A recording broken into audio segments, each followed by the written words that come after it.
Hi, this is Robert Clickybeard with the Commercial Landscaper Podcast. I'm going to take about 30 minutes of your life to deliver some amazing content from accomplished leaders, business owners, to provide you some great Ironman mindsets to help you scale your business, to become a better leader and push yourself out of a comfort zone into something that's going to stretch you. We hope you really enjoy these shows and encourage you to like and share with your friends, your network, family members. Try and get a wider audience and improve our industry. On each show, I'm going to try and pull out one type of Ironman mindset, insight that you could take back to your business. And if you're implementing one insight every single week or all the shows, then it's going to make a dramatic improvement to your business. Super excited as well to share that we're partnering up with Boss Business Management Software, which is the ultimate cloud-based solution providing comprehensive insights and tools to optimize performance. Join the Boss community today and transform your business so you too can say, my boss is working for me. Hi, this is Robert Clickybeard with the Commercial Landscaper Podcast. I'm really excited to be joined by Jay Niblick. Jay, thank you for joining me on the show today. Oh, my pleasure. Always. So obviously we were talking offline there and I love using your tools and helping to assess candidates. And I have audience all over the world, and I'd love to just hear from you your background, how you got into this, just so that people understand your expertise, please. I know enough to be dangerous, I like to say, I guess. I don't know how to define expertise, but I got into it. Actually, I got out of the military and I got into sales. And sales was awesome and fun and big brand, Fortune 50 size company. And it was a great experience, but I started getting exposed to consultants that were using different types of personality assessments. It didn't really matter which kinds, and really fell in love with that. And so kind of went back to school, and all of my educational background is in industrial organizational psychology, psychometrics, organizational behavior, that kind of stuff. So for whatever reason it was that kind of clicked with me and resonated. And that was 1999. I started Innermetrix, where I authored the first assessment, attribute index, and wrote DISC and values. Probably about 5 years later, within a course of about 12 months, wrote both of those instruments, the DISC and the values, and those reports. So the DISC index, the values index, combining them, that's the DISC plus. Combining all three, it's the advanced insights. So that's what we do, right? Wizehire, very, I think, opportunistically in a smart way, Sid and I started Wizehire to take that technology and apply it to a way that small business owners didn't have to become experts. I think one of the very first discussions I had was, I don't want to become an electrical engineer to figure out the schematics and all of the science behind it.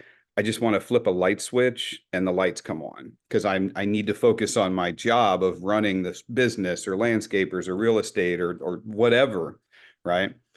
So that was the impetus behind Wizehire, was bring some tools that take advantage of the technology, but do most of the thinking that would have to take place behind the scenes, and allow the jobs, the hiring manager and those companies to actually just leverage from the benefit from the output. Right. Yeah. So one of the first things we built there was the benchmarking system. So you didn't have to really become an expert like you in the science and get certified and trained, and you could still have some insights into, is this going to be a person that fits well, their natural talents fit well into the role, which is what all these assessments are really about. It's the old term soft talents, soft skills, right?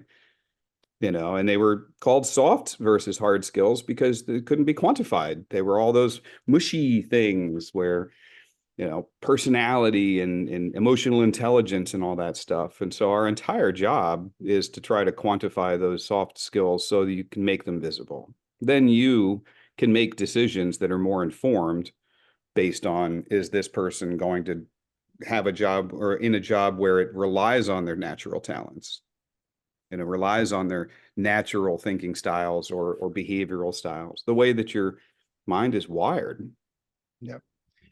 Now, got to admit, when I had my business, we had, 350, 400 employees. And, I was a bit skeptical of using any type of assessment until I would say probably a year and a half before I sold. But once I understood it, understood the science, actually tested it.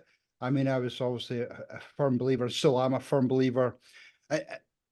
And, I still find it difficult when I, meet new clients, new companies, trying to introduce the assessment to them because, they're skeptical. They don't necessarily Sure. believe it. But the way I explain it to them is, yes, people can sound amazing when they come in and do an interview. They can practice it. They can, do role playing. They could create this wonderful set of references that people are obviously going to, talk good about them all day long. But just to have that extra set of data points, almost like a GPS to help you make more informed decisions, especially on the hiring side. Yep. I mean, you must come across this way more than I do. I think that's the key is you're talking about, evidence-based, more informed decisions, no psychometric and no personality assessment or whatever type of assessment should be used to make this whole decision, right?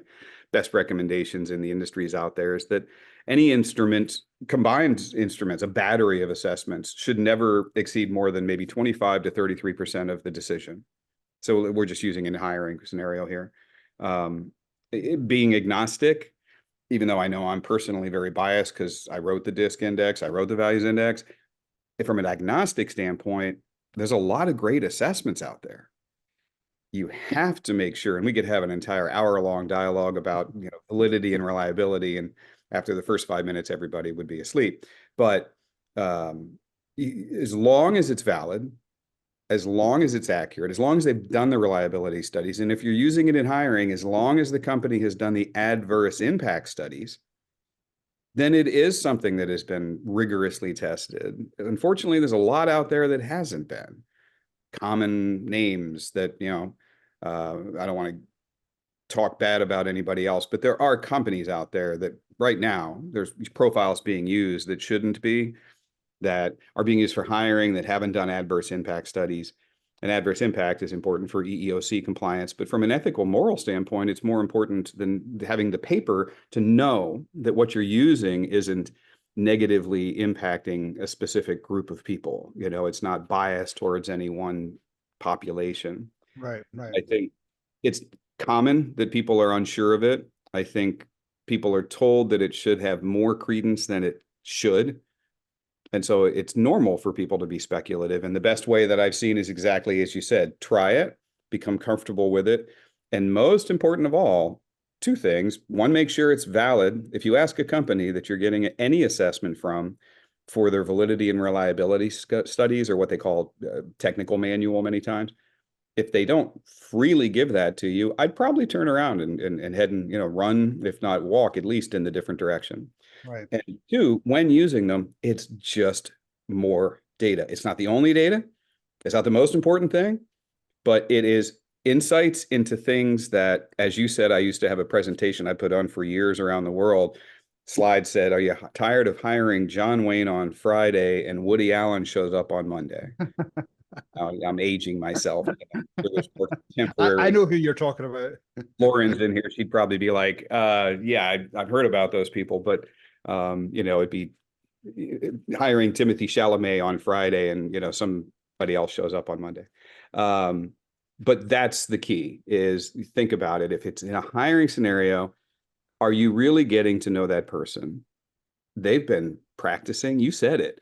They've got instructions from Indeed and 100 other sources that say, here's how to interview and here's how to put your best foot forward. And, and it's not necessarily with malice. They're not consciously, I believe, lying. They just are constantly thinking about their behavior. And that's what you see in the interview. Now, really strong interviewing is designed to break that conscious awareness down and get people into their natural mode. But that's still not going to go away because they're always going to be cognizant of the fact that I'm interviewing. So they don't even know it, but the conscious thought that they're putting out, they say, this is how I naturally am. Unfortunately, what we know from science, neuroscience, is 98% roughly of the decisions that you make on a given day are subconsciously driven. Mm. You know, you ever driven down the road on a phone talking to somebody? You know, it's a speaker, it's safe, but you're still talking. Forget the phone. Somebody in the seat next to you. You're having a grand conversation, but you're driving down the road. And sometimes you get there and go, wow, I don't even remember necessarily getting to the house because I've gotten here so many times before. All the time, all the time. That's what happens at work. 98% of the decisions you make, you don't stop. And it's not Descartes' carefully, logically thought out, you know, I should do this or that. It's just, you know, Robert says, Jay, you know, expletive just hit the fan over there in Milwaukee. What are we going to do? And I go, I would do this. You know, I mean, you start thinking and acting and behaving.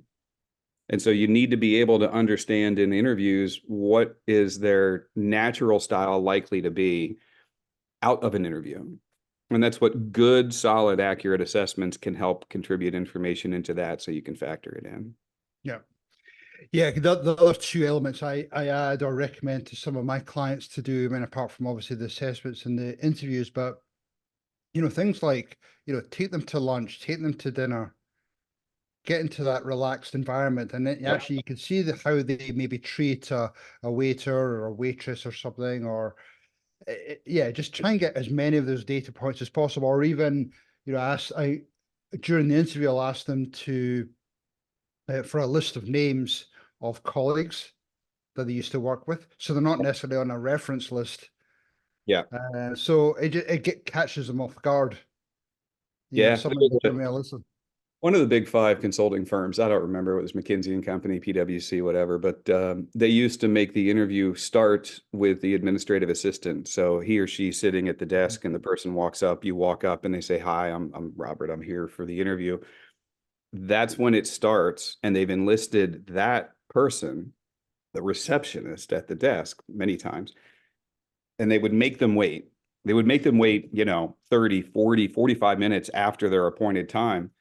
And they were recording, you know, they were taking notes if the person sat there calmly and politely versus the other polar opposite where the guy's jumping up and down going, do you know, this is ridiculous. I've been waiting for 43 minutes. This is so rude. Where the hell? And then when the person walks out and they say, hi, Mr. Smith, and they go, oh, hi, how are you? They would actually, it's all designed, and there's other ways to do it, on trying to, like you said, get them out of their head and just into their natural behavioral style. But it's very difficult. It's very expensive. It's very labor intensive. So if you can trust in a really solidly accurate assessment, we're like all of the reliability and studies that we've done, the adverse impact studies, 30,000 corporations, roughly give or take 20 to 21 million employees profiled around the world. Wow. We've got massive data that we can look through and have numerous times and said, is this accurate? Is it adversely impacting anyone? Doing the longitudinal studies to say, does this person we said is likely to be a top performer in this role? Do they end up being that? So there's a lot of other companies that do it as well. So whoever you're using, just make sure that you hold those bars up there. You know, will they share the manuals with you? Do they have the veracity to back up what they're saying? And when you use it, that's the best way to use it, is to try to understand who is it in your existing organization that does a great job. Because if I can get numbers on those people, if I can make those intangible soft skills tangible and see for myself that my best administrative assistant or my best physician's assistant have these in common, then that helps inform, okay, then I should probably be looking for those traits and characteristics in the people that I hire into that role. It doesn't mean that I'm looking for automatons. You're going to get variation, you know, and that's a good thing. You know, it's sometimes somebody's a little bit more of this or a little bit less of that, but they find their own way to do the job, and then it just expands your knowledge base from there. No, I think you're hitting a good point there, that I don't feel as though, you know, your DIS Plus assessments are used enough with existing employees and companies, you know, because that can help in multiple different ways. It can help to create that ideal, you know, character. It can help with, quarterly reviews. If you're doing employee reviews, can just help to see, where they need to improve on and come up with some type of a development plan for them or some type of a leadership program or something. But I mean, do you see your assessment being used for existing employees much, or you feel as though that's something people can improve upon?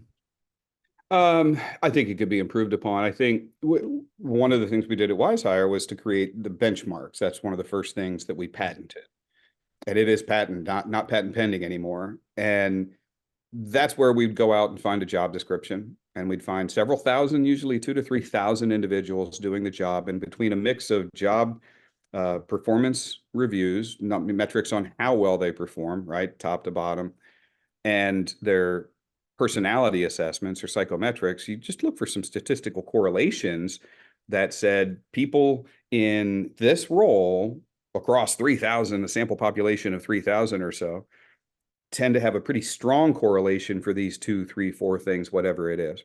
And in statistics, it's, it's ugly and it's messy. That there's not every one of them always has a correlation. It's kind of an interesting thing. Sometimes there's 2 things, that are correlating with the best performers, and they don't have to be high. I've seen examples where salespeople actually with the highest empathetic kind of scores don't do well.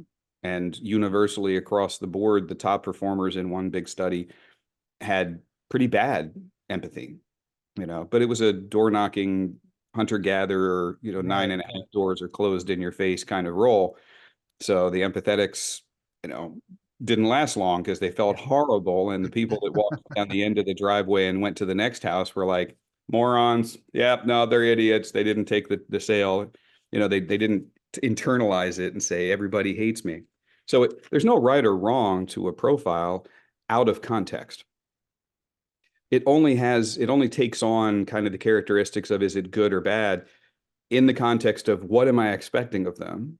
So a very high D might be good in certain roles and very bad in others. A very high C, same thing there. Or values, so you want somebody that's economically driven in certain roles, and you may not want that in other roles. So that's where Wizehire's benchmarking really plays that key role. Is we've done the study. So in your applicant tracking system, you can see that ordinal ranking of, okay, here's the people that look most like the best performers across the industry of the 2,000 to 3,000. So when you're in your dashboard at Wizehire, that's the thing you're looking at. If it says excellent fit, it's excellent compared to the thousands of individuals that have that same job title across many companies in the North American market. I want to jump into Wizehire in a second, but in terms of the benchmark, I mean, how industry specific can you get? I'm thinking of, we deal with a lot of landscape companies, some have 20, 30 different account managers, and probably they have a good perception of who those top performing account managers are. But how can they then get really dialed in, saying, with Joe and David, how can we then mold them and hire the next 4 to 5 with those similar traits? I mean, how specific can you dial in? I think, you get down to those numbers, you leave the realm of statistics because you don't have a meaningful enough sample size, right? So I have 4 people that I'd love to clone. I don't love the statement, but it gets the point across. Right. To be more politically correct, can I find people that have the same traits that they do? But that doesn't mean that you, the business owner, can't then look at the assessments. And this is getting into the roundabout answer to your question of, do they use it enough on the existing employees? And I think there's a plethora of benefit in doing that. And you're talking about in a hiring scenario, that's the first one, is what currently works. I used to call it the 3-question close when we were early in Wizehire days.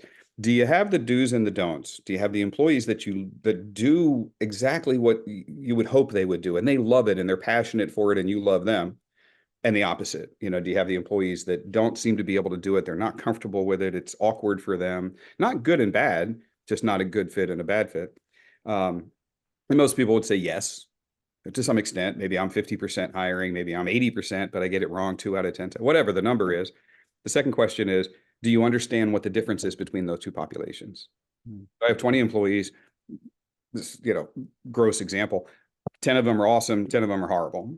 and I need to rehire for those 10 because I really did a bad job. The second question focuses on, do you know what the difference is? What is it about those two populations that makes them one or the other? And almost always they would say no. And the third question was, well, let's find out. Would you like to find out? Right. Every business owner can do that.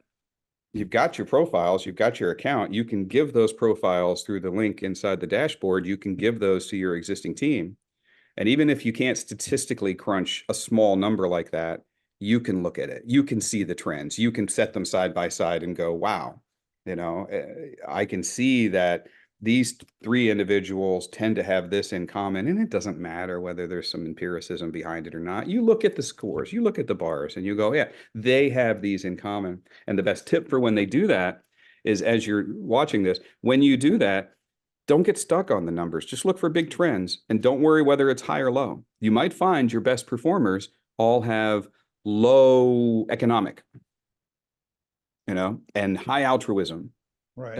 And it doesn't have to be a significant difference either. We found that. And I'm not talking statistical significance. I'm talking looking at it, you'd be surprised that all the people that would be not ideal performers, they were like 1.5 lower or 3 points lower. It doesn't have to be 60 points lower, So use it to look at your internal trends. Once you go through that, the post-hire applications are fantastic too. Any good assessment helps me understand what the drivers are, right? What makes them click? How do I communicate better with them? It's not going to be universal, right? Even if I have a team hired that we're all supposed to be similar, everybody's got their own unique style. So thinking about each individual as that individual as a leader helps me understand, how do I resonate most with them? Yeah, I love that. I love that. We're getting up to pretty much our final question here. Talk to me a little bit about the Wizehire process in terms of just making things a little bit simpler for business owners and going through that whole hiring process. That's where it came from, right? I mean, working with people like you've got the time and the expertise and the intelligence and training, and you focus in on those. But for the person who's running that landscaping business, that the fires are never ending. They're constantly focusing on something else. They probably don't have enough internal resources or bench strength, right? They're too busy being probably too busy working in it to necessarily be working on it as much. Sure. Right. The problem with most small businesses, I don't even consider it a problem. To me, it's exciting and fun. If I had to go to work nothing but on it, I wouldn't have any fun, right? It's fun being in it. But Wizehire's main benefit is designed to take all of that knowledge and science and put it into a very quick snapshot. So when you do have those 10 minutes that you can pop in, there's everything kind of sitting for you. So do you have hours to post jobs up on the job boards? No. Take one of our templates, click submit. We're going to propagate it out to hundreds of job boards. That's going to bring people in. As candidates come in, the system's managing all of that. It's going to get the assessments on them. It's going to make the comparisons in the background and put them in a screen for you and your dashboard. So 5 hours later, when you're done putting out that set of fires, you run back in. I got 15 minutes. Hop into your dashboard there, boop, boop, boop, and you start at the top and say, hey, this is these are the most excellent fits. And you can quickly see what you need to see and then start moving them through the applicant tracking system. And we've won lots of awards on the applicant tracking systems as well, where it's super easy, but it allows you to be intermittent, I like to think. It's not built for a large corporation with a professional recruiter and HR department. Right. It's the key differentiation. It's built for the person that's in there working in the business, the owner operator, who for them, it's the 8th hat that they have to wear today. Is, they took off the accountant hat, they took off the conflict negotiator hat, they took off the technician hat, they finished fixing the 42-inch wide, and now I got to go in and spend 15 minutes seeing if I can find a new crew leader. And so Wizehire is designed to support that type of use in person and allow it to be moved through in a way that 15 minutes later, I've looked at 5, 6, 10 applicants. I've made some notes. I've moved some over. I've moved some others in different directions. And then I can just leave it sitting there and run out and do whatever hat number 9 happens to be at that moment. Right. No, that's awesome. How do people find out, they want to contact you, they want to find out more about Innermetrix, they want to find out more about Wizehire? What's the the best way for them to, ask those questions, see how any of those programs can help them out. Yeah, Lauren, you can chime in here. Obviously, you can go to wizehire.com. You can always reach out to me as well directly, right? Jay@wizehire.com, JAY@WIZEHIRE.com, all one word. Okay. We like to joke that we're smart enough to call it Wizehire, but not smart enough to spell it right. So there's a Z in there instead of an S. That's it. Other than it's making wise hires, it would spell the normal way. Go to wizehire.com. You can obviously see everything. There's a lot of demos in there. It's very user-friendly. I think the biggest benefit that a lot of people don't appreciate and realize before they start using us is our real humans, right? So our hiring coaches are real humans, and they started out probably many years ago, 10 or so, as customer support or customer success. And they started calling them coaches because they just are there to personally support these small business owners. So they're in there watching their system. They're looking at if job posts go up, it's going to be reviewed to make sure that there's not typos or grammatical things or even big issues that a job board might flag. Real humans are in there looking, and we call them hiring coaches because they'll get into your account and work with you on what would salary requirements kind of be? Do you think this job description is good? Is this compelling enough? Questions about how to use it. And it's beyond customer support. It's into how do I actually run my hiring campaign? How am I, what tips and tutoring on how to interview better? And so all the resources are in there written and otherwise for people to consume. But I think the coaches are real humans that have done this for thousands of other job seekers or hiring managers, I mean. And they've got that experience, and we haven't seen anybody else out there sticking to that old model of, the humans are still really important, and they've got such a vast wealth of experience that they'll hold your hand throughout the process. Yeah, amazing concept. I know Lauren just chimed in and say you obviously do a great blog, and it has a bunch of information on there as well. So I'm sure people can sign up to your blog on the website. So Jay, Yeah, this has been wonderful. Your knowledge again is outstanding. You've taken what I shared previously to a completely different level. I really appreciate everything you do, and I say I love doing your assessments and sharing them with other companies with all your knowledge and all that data. So really appreciate everything. well, you're on the front line, so we appreciate you. Cool. Seriously, it's not doing any good if it's not somebody out there like yourself helping people understand what to do with it. So Yeah. that's the last mile, as they say, right? Yeah. Cool. Well, thank you, Jay. I'll let you get back to your day. Really appreciate your time. Thank you, Lauren, for helping set this up, and we'll get back to you soon. Hopefully that was pure dead brilliant for you today, and you got some great Ironman mindset takeaways for your business or your leadership role. This is Robert Clickybeard. Love to get you, your friends, your employees to join us in our future journey. So please subscribe to your various podcast channels. Visit our website, commerciallandscaper.com or wilson-360.com. You could check out our digital courses. You could check out peer groups, coaching, my book, Ironman Mindset for Entrepreneurs, and we just want you to have a pure, dead, brilliant day. And finally, thanks again to Boss Business Management Software, which is the ultimate cloud-based solution providing comprehensive insights and tools to optimize performance. Join the Boss community today and transform your business so you too can say, my boss is working for me. Cheers, everyone.